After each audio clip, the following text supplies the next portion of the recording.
পূর্ব মেদিনীপুর জেলার রামনগর বিধানসভার রামনগর ২ নম্বর ব্লকের বাদলপুর গ্রাম পঞ্চায়েতের উদ্যোগে অখণ্ড পশ্চিমবঙ্গের ভিত্তি স্থাপক মহান শিক্ষাবিদ ও দেশপ্রেমিক ডক্টর শ্যামাপ্রসাদ মুখোপাধ্যায়ের ১২৫তম জন্মবার্ষিকী পূর্তির প্রাক্কালে তার আবক্ষ মূর্তির আবরণ উন্মোচন এবং ডক্টর শ্যামাপ্রসাদ মুখোপাধ্যায় ভবনের শুভ উদ্বোধন হল।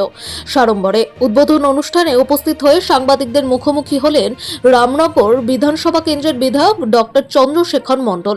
কি বললেন শুনে নেওয়া যাক। এই উদ্যোগ গোটা পশ্চিমবঙ্গের নেওয়া উচিত।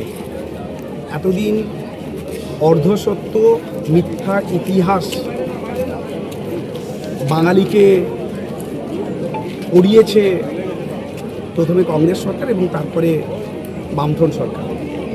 তো আজকে ইতিহাসে উজ্জ্বল ডক্টর শ্যামাপ্রসাদ মুখার্জি, পশ্চিমবঙ্গের উপকার ডক্টর শ্যামাপ্রসাদ মুখার্জি পশ্চিমবঙ্গকে যিনি তৈরি করেছেন, আজকে বাদলপুরের এই উদ্যোগ আসলে গোটা পশ্চিমবঙ্গের সমস্ত ইতিহাস সচেতন মানুষের হৃদয়ের তার আদর্শ আর জীবনবোধ এবং বিশেষ করে জাতীয়তাবাদ এবং রাষ্ট্রবাদের তিনি যে ধ্বজা উড়িয়েছেন তা সমগ্র দেশবাসীর জানা উচিত এই বাংলার মাটিতে দাঁড়িয়ে।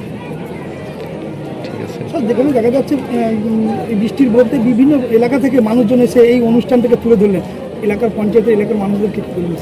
আবেগ, শ্যামাপ্রসাদ মুখার্জি একটি আবেগ তৈরি হয়েছে যার আদর্শকে সামনে রেখেই বাংলার মুখ্যমন্ত্রী মাননীয় শুভেন্দু অধিকারী মহোদয় আগামীকাল বাংলার সবচেয়ে বড় স্ট্যাচু শুভ ভিত্তিপ্রস্তর স্থাপন করবেন। এ আবেগ গোটা পশ্চিমবঙ্গের, তাই এখানকার মানুষ যারা যেভাবে খবর পেয়েছেন এই প্রবল বৃষ্টি বাদলা মাথায় নিয়েও এমন শত শত হাজার হাজার মানুষের উপস্থিতি প্রমাণ করছে শ্যামাপ্রসাদ মুখার্জির আদর্শ আজকে পশ্চিমবঙ্গে প্রতিষ্ঠিত। তিনি যে চোখে দেশকে এবং পশ্চিমবঙ্গকে দেখতে চেয়েছিলেন সেই আদর্শকে সামনে রেখে আগামী প্রজন্ম এগোতে চাইছে। গোটা রাজ্য জুড়ে বিদ্যালয়ে কর্মসূচি হচ্ছে আগামীকাল, আগেও হয়নি এমন ধরনের প্রোগ্রাম, এই উচ্ছ্বাস কি বলবেন স্যার?